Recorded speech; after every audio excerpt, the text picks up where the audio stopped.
কয়লাকাণ্ডে জিজ্ঞাসাবাদের জন্য আজই শওকত মোল্লাকে তলব সিবিআই এর। ক্যানিং পূর্বের বিধায়ককে নিজাম প্যালেসে আজই তলব করা হয়েছে। যদিও সিবিআই এর তলবে আজ সাড়া দিচ্ছেন না তৃণমূল বিধায়ক শওকত মোল্লা। ভোটের কাজে ব্যস্ত রয়েছেন সিবিআই কে জানিয়ে দিয়েছেন শওকত।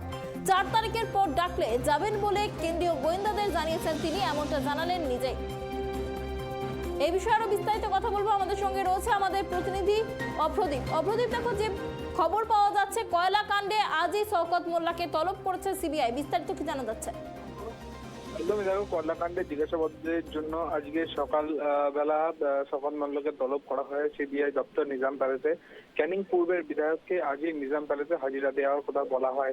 যদিও সিবিআই এর তলবে সাড়া দিচ্ছেন না তৃণমূল বিধায়ক শওকত মোল্লা।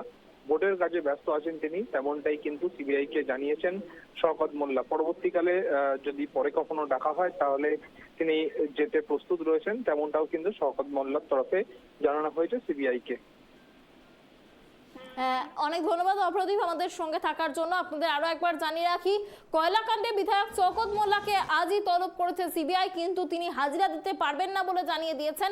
তাকে যদি ভোটের রেজাল্টের পর অর্থাৎ 4 জুনের পর ডাকা হয় তাহলে তিনি হাজিরা দেবেন, এমনটাই জানিয়েছেন বিধায়ক শওকত মোল্লা।